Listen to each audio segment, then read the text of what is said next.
Mr Farage, you say you're the party of the workers now. Why did your party vote down Labour's workers' rights package, which would have given them far more rights?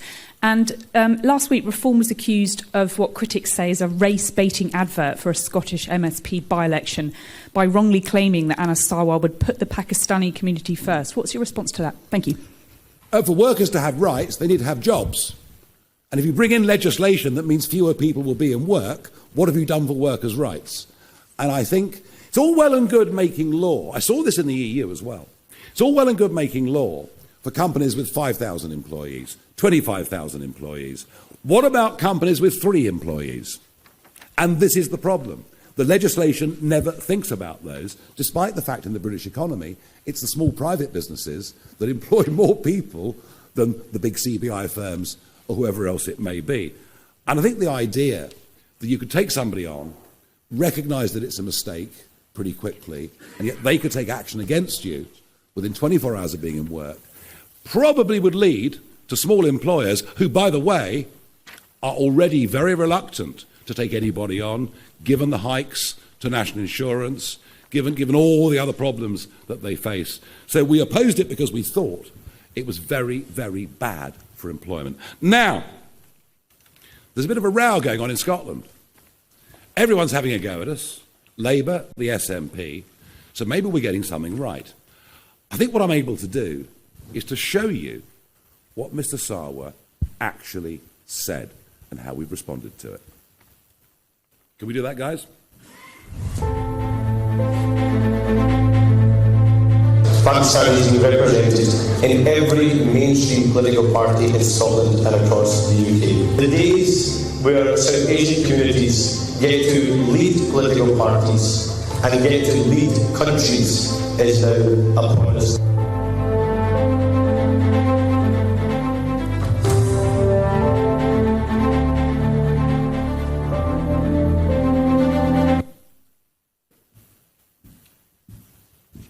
So it was Anas Sarwar that introduced sectarianism into Scottish politics, making it perfectly clear his priority was to a certain section of the community. All we've done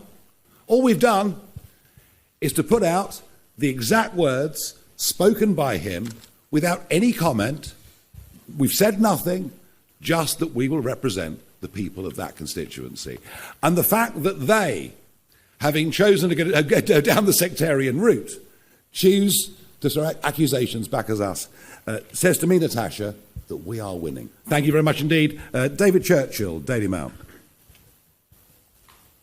Thank you. Mr Farage, regardless of whether you can afford to lift the 2-child benefit cap, Kemi Badenoch was on the airwaves at the weekend saying that just as a matter of principle, if people can't afford to have lots of children, then they just shouldn't have them, and it's unfair to expect taxpayers to subsidise other people having large families they can't afford. Why do you think she's wrong about that? You obviously clearly do think she's wrong about that. We subsidise low earners in lots and lots of different ways already, all right?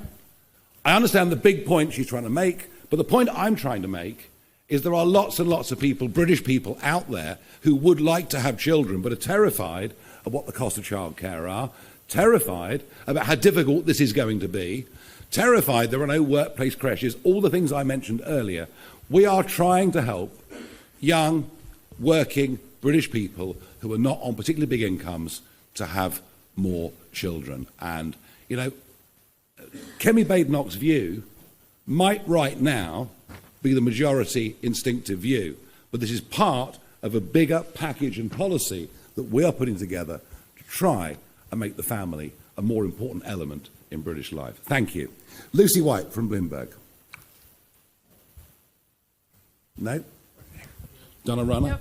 Yes, oh, sorry. Hi, Lucy White from Bloomberg. On that same subject, actually, you've talked about the importance of family, but one of the main reasons that people are choosing to have smaller families or no children at all these days is because housing costs are so high. And tinkering around the edges of tax policy is probably not going to do very much to that. So can you set out what you would do to make housing more affordable? No, you're quite right, Lucy. I accept that point. I did say that what I discussed so far today was not a silver bullet. It didn't solve all the problem. I talked about childcare, housing, of course, also a massive problem.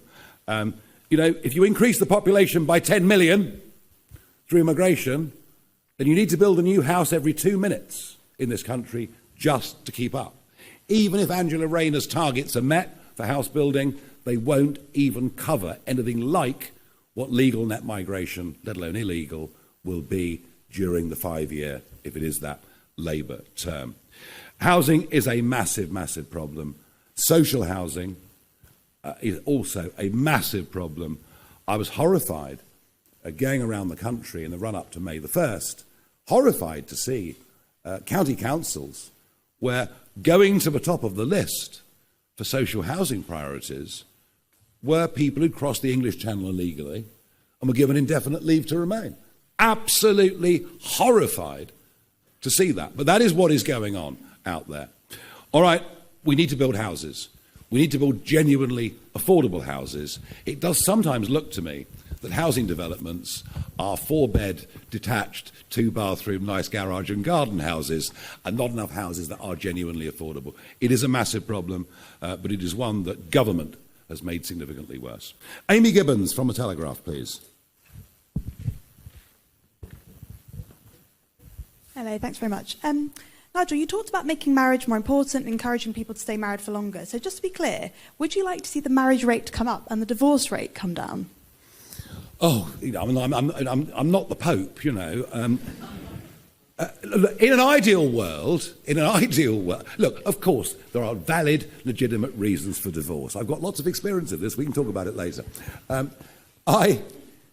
an ideal world, for the benefit of children growing up, I repeat the point, there is lots and lots of evidence that suggests that children growing up to maturity into adulthood in a stable family background, which doesn't have to be marriage, I accept, but more often than not is, do better in life. Don't we deserve to try to help create a framework in which young people can grow up and lead fulfilling lives? And all right, you may say, I'm aiming very high, but isn't that what we're in politics for? Isn't that the point of the whole thing? Thank you. Archie Mitchell from The Independent. In the run-up to the local elections, reform activists set up a stall depicting Angela Rayner, Bridget Phillipson and Rachel Reeves as cows said to be sent to the abattoir. Is it misogynistic to depict female cabinet ministers as cows, and is it appropriate to suggest that they're going to be sent to the abattoir given MPs have been killed in recent years? Well, you've struck me there completely out of the blue. All sorts of appalling things get said and done by people fighting in elections at local and national election, and we get it done to us, and if one or two of our people do it to them, maybe they think it's funny. It probably isn't very funny. I can't pretend we're perfect, but what I can tell you is that one of the ways in which we have professionalised this party is to put people through a vetting process, and I think we've come up with a slate of elected councillors and mayors and a new MP that we can genuinely be very proud of. And if there is the odd lapse in taste, then I regret it, but it's kind of called politics. Thank you, Archie. Kitty Donaldson from iNews. Thank you. How much do you think it'll cost to move migrants from hotels into a private accommodation? And if you don't save as much as you want to, are you happy with them to live in tents? And if I may, will you commit to the triple lock for pensioners in the next Parliament? OK, the triple lock for pensioners is not something we've addressed as yet. We will between now and the next election. We are, as you can see, building out our policy platform. The migrant costs, the illegal migrant costs, by the end of our 5-year term will be zero. They won't be coming. They won't be coming. And we have a model for this. It's called Australia. Australia had the boats arriving, coming from Indonesia. They didn't know what to do. Then Tony Abbott, as Prime Minister, tried a few different methods. In the end, he towed them back to Indonesia. There was outrage. Outrage. The UN, the EU, the British Foreign Office. What a dreadful human being Tony Abbott is. But guess what happened? Within 2 weeks, people didn't pay the traffickers because they knew they wouldn't be allowed to stay. There is a deeper debate here, by the way. Even though the hotels are awful and very visible, if you talk to Sarah afterwards, she'll tell you that actually the houses of multiple occupancy in residential streets in some ways are even worse in terms of not just cost, but the huge social problems they bring. So look, the answer is very simple. One of our senior party members has suggested tents. I'm much more hardline than her. They won't be allowed to stay. Thank you. Let's move on to John Walker from The Express, please. Thank you. Mr Farage, could you expand a little on what you were saying about tax? Is one of the announcements that I don't think we were expecting. I think you mentioned a figure of £20,000. What does that mean? Are you talking about increasing the threshold, or how would that work? Yes. Simply, the threshold has been frozen for years. It was done by Jeremy Hunt. It's called fiscal drag, but that's very boring, I know. It's being maintained under Labour, and it's dragging more and more people into tax, including pensioners. There are now another 1 million pensioners will be dragged into the tax system as a result of the fact they've got the old age pension, a small income from their private pension, and the threshold has been frozen. It's also interesting to note, if we go up the scale slightly, that from the late 1980s, right through until about 5 years ago, the number of people who paid top rate tax, i.e. what was 40% plus all through the major Blair years, was about 1.5 million. About 1.5 million people paid 40p or more. By the end of next year, it'll be 8 million. So what we're seeing at all levels are more and more people being dragged into tax, into higher taxes. We have to find a way. There has to be a carrot and stick approach to the sheer number of people going onto a range of full-time benefits as opposed to working. And some of it, of course, are people who are choosing that as a lifestyle option. Equally, I've met many on my doorsteps who want to go back to work, but they're trapped by the sort of 16-hour rule, that if they get a job for more than 16 hours, they lose all of their benefits, and because of a tax system, they're worse off working than they are staying on benefits. That is what we're trying to address. I do accept that the 20,000 level, where the threshold would be raised to, is our greatest ambition, but I think it's something that we simply have to do. Thank you. Rachel Cunliffe from The New Statesman. Thank you. You talk about councils, and you've got representatives from the councils that Reform are now leading on stage. For the most part, it isn't waste or DEI that's putting council budgets under strain. It's adult and child social care, which accounts for 2/3 of council budgets and is only set to get more expensive. You haven't mentioned social care yet today. I wondered if you could say something about what Reform plans are to pay for that. Rachel, I toured the country relentlessly for 5 weeks. I visited all of these areas that we stood in. I was photographed and shook hands with well over 1,000 of our candidates, and I did so many local media interviews, it's almost not true. And of course, what I said is we can't wave a magic wand. We accept that central government funding's gone down. We accept adult social care, SEND. All of these issues are massive, and it's not easy. We accept all of that. What we have said, though, is we will, where we can, and we're finding it already, cut unnecessary spending. But also what we've said is we will examine which service providers have been signed up to by county councils or unitaries, what the relationship is with those firms to some who may well be working in councils, and we will try to seek a more business-like arrangement in terms of how we provide those services. So I fully accept that the job, the weight of responsibility on the shoulders of these men and women on stage is not an easy thing, but we think we can do better. And I tell you what, we're certainly going to try. Thank you. We're moving through. Carl Dinnan, ITV. Thanks very much, Nigel. You were certainly right about one thing in your speech. We do want to know how you're going to pay for the policies that you've announced today. You've mentioned a couple of pretty big measures that will bring in savings, but even those won't quite cover the cost of your already announced tax plans, like the 20,000 threshold. So what I'm wondering is, are you going to tell us today how you're going to pay for winter fuel allowance, for scrapping the two-child benefit cap and for the new married couples allowance. Are you going to tell us how you paid for these measures that you've announced today, or have you got a magic money tree growing in your back garden? All right, you started it. The cost of net zero to the taxpayer, figures produced by the Institute of Government, are estimated between 2025 and 2030 to cost £45 billion every single year. The cost of asylum seeker accommodation, be it hotels or be it houses of multiple occupancy, as I mentioned earlier, £4 billion every year. That may be a slightly low estimate because actually the overall costs of illegal immigration are much higher. DEI, as researched by Defunding Political Campaigns, estimated to cost government £7 billion every year.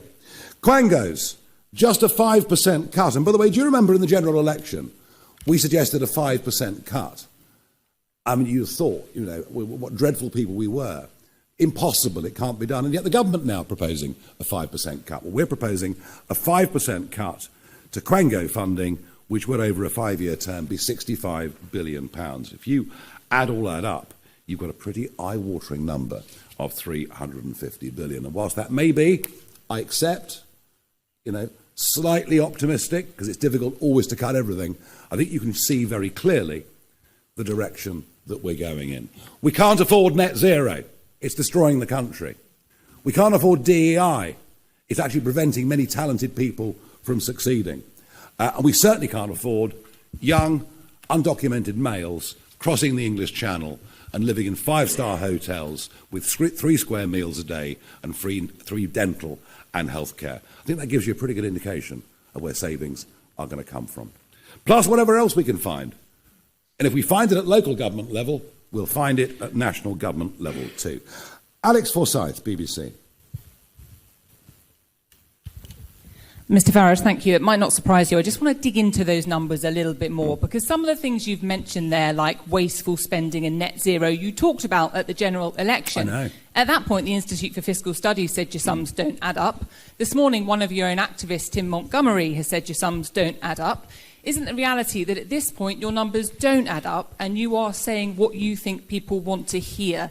And on a separate issue, in the wake of the Southport attacks, you were criticised for comments you made about the information the police had released. Given what happened in Liverpool yesterday, the police did release information about the arrested man. Was that the right approach? Well, that was the same police force. That was the same police force who were negligent at the time of the Southport attacks, utterly negligent. And what I called for was, let's know the truth.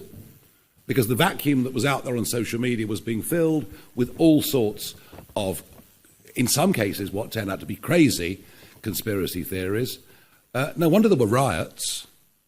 Had the truth been known, we would not have had that situation. And I was condemned by all and sundry for it, apart from by Jonathan Hall, KC, the terrorism czar, you know, who basically said, look, Nigel's right. The truth should have been told at the time of Southport. I think what we got yesterday was that Merseyside police have begun to learn some of the lessons from that, and that is a very good thing and not a bad thing. Oh, you can argue about numbers adding up. You could probably argue that at no point in the history of any form of government has anybody ever thought their numbers added up. I would point you to one thing. When Richard Tice and I launched the contract with the people in South Wales last year, we pointed out the cost of quantitative easing and the way the Bank of England was dealing with it, and we were laughed at by everybody. We said it was costing 25 to 30 billion pounds a year. We actually got the figures a few months ago for the cost of QE last year from the Bank of England. It was 36 billion. So what we're very good at, we're good at actually putting our finger on things and pointing out problems that nobody else has even thought of. And that's because we're not from the political mainstream. We're not part of that institutionalized set of thinking. We take a fresh approach to everything. I think what I've done today, what I've tried to do today, is to give you an idea of direction of policy, of priorities, of what we think is important, of what we think it's going to cost, and how we think we're going to pay for it. And I don't think anybody at this stage, with a general election some years away, could frankly do more than that. And I believe what I presented today is credible. Thank you. We've now got Caroline Hugg from Politico. I just wanted to ask, what would Reform have done at the Brexit summit if they were in charge? And like Badenoch, are you going to commit to undoing any progress in talks? Well, I accept we start in a bad place, and I also accept that Boris Johnson and David Frost did inherit a very bad hand of cards from Theresa May. I accept all of those things, but the argument it'll make trade easier. Well, that was the argument for staying in. What the Prime Minister is doing effectively, he's rerunning the arguments that we used in the Brexit referendum. It will, for example, what he's done will make trade in agricultural produce with South Africa and the rest of the world much more difficult. What I would not have done is to have gone back to the ECJ and allowed them any jurisdiction. And what I would have done is to say, look, what you got from Frost and Johnson was you were given 4 years. 4 years for your fleets to continue to fish in British waters. That was your transition period. You're out now. And the minimum we're going to do is take back the 12-mile line with further thought about how we take back for Scotland and elsewhere the 200-mile European economic zone. There are a couple of things that I would have done. Fraser Nelson from The Times, but also I think is doing a documentary on reform. Is that right, Fraser? It is, yeah. You were introduced to us today as the next Prime Minister. Do you think it's true? Could you really go from having a handful of MPs and no shadow cabinet to number 10 at the next election? History would suggest the answer to your question is no. Circumstances would suggest the answer is yes. Something extraordinary is happening. The collapse of confidence in two political parties that are pretty much merged. Both wanting to go down the net zero route regardless of consequences and costs. Both running effectively open border policies. Both incapable of dealing with illegal immigration. Both who have no comprehension of the 5.5 million men and women out there running their own businesses or acting as sole traders.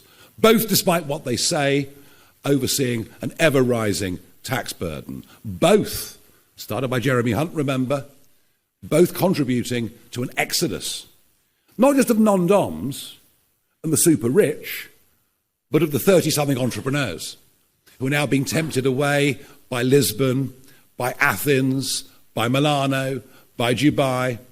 And yeah, I think the public have frankly had enough of both of them. I think the Westminster priorities have been hopelessly out of kilter with where most of the country really is. And I think, what I've said today is that actually this Prime Minister is maybe even more out of touch than some of the previous Conservative Prime Ministers. They want something different. They want a politics that is unafraid to stand up and say what it is. They want a kind of leadership that is based not on following short-term trends, not on being afraid of being criticised, but has actually got some sort of conviction and I hope some sort of courage. And I think I'm surrounded by people who've got courage. I'm surrounded by people who put their heads up over the parapet and decided something needs to change. But also, there is an optimism about what we do. Our voters aren't just sticking two fingers up to the establishment. They've got good reason to. They're not. Our voters, when you meet them, are wildly enthusiastic. They think we are going to turn this country around. Thank you. Right, I've got a couple more to go through. Chris Smith from The Times. Thank you.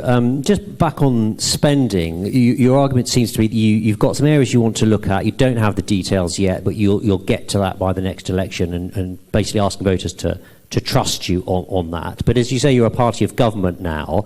How do you hope that approach is going to work out any better for you than it did for Liz Truss? And on a related point, can I ask you a question which I asked Keir Starmer, Labour's manifesto launched last year, when he was saying he wouldn't need to put up taxes at all, and which he didn't answer. Say you don't find these savings that you hope for. What is your instinct about a plan B? Is it to junk some of these costly spending commitments you've made today? Is it to put up taxes, or is it more borrowing? Well, with respect, Chris, we are some way out from this yet, but we will be having this conversation, I'm sure. Liz Truss's dramatic failure was not to propose any cuts in spending. It's all well and good cutting taxes, but she had to make the corresponding cuts with Kwarteng in spending. Didn't do it. Just tried to say, well, we won't increase by the rate of inflation over the course of the next few years. That was a fatal error. As for Starmer's promises, look, do you know what? I just think there are two types of people in politics. Those who want to be something, those who want to do something. For him, it was about becoming Prime Minister. For me, it's about turning this country around. Simple as that. James Hill, Spectator. Thanks, Nigel. You went through various members of the Cabinet today. You dismissed Johnny Reynolds, Rachel Reeves, Ed Miliband. There's one member of the Cabinet who you didn't address, Angela Rayner, and there's some speculation in recent days that she might fare better against reform at the next election. You faced off against her at last year's general election on the BBC. Just tell us your thoughts on her and whether she stands a better chance than Keir Starmer come the next election. Well, at least she's real. I mean, none of the rest are. I don't think she's lied on her CV. Not sure she's got a CV. She is who she is. What we have learned, I think, over the course of the last week is that her ideas on tax, on saving, are even more radical than those of Rachel Reeves. And she tends on economics, certainly economics, to be way, way out on the left. And number one, that is not a majority opinion by any means in the country, nor will it become one. And it's a very busy space. You've got the Lib Dems heading into some of that territory, the Greens very firmly in that territory, and indeed, from what I can see of the Gaza independents, they're pretty much of that view as well. So, look, maybe she'll become the leader. I don't know. Are we worried about it? Not at all. Two more questions. Adam Cherry, GB News.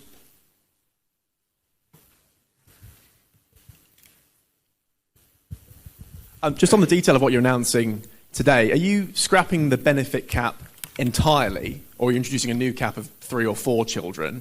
And then on the shared family tax allowance, are you putting a figure on that today, or is it just sort of in principle? Yeah, it'll be up to a £5,000 transferable allowance, all right, which would help, say one of the parents wanted to spend a bit more time at home in the first 18 months, 2 years of a child's life. Those allowances could be transferred. It would give people more options and greater flexibility. We're not putting a cap on the number of children. I want to re-emphasise, this is not for people to arrive in Britain from overseas and have lots and lots of kids. It's designed to help hard-working, though slightly low-paid British workers. Final question, last and by no means least, Kieran Stacey, Guardian. Thank you very much. You've spoken today about some of your policies that are designed to be family focused. Can I ask about another similar issue? I've heard you talk about your desire to open up a debate on stricter restrictions on abortion. Can I ask your view? Do you think that the abortion time limit should come down? Do you think there should be larger buffer zones around abortion clinics? What do you think about this issue?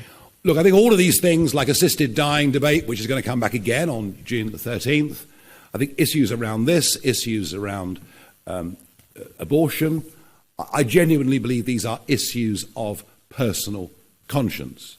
I am pro-choice, but I think it's ludicrous, utterly ludicrous, that we can allow abortion up to 24 weeks, and yet if a child is born prematurely at 22 weeks, your local hospital will move heaven and earth and probably succeed in that child surviving and going on and living a normal life. So I believe there is an inconsistency in the law.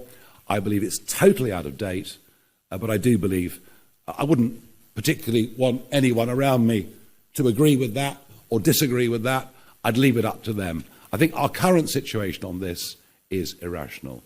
Ladies and gentlemen, thank you very much indeed. Thank you.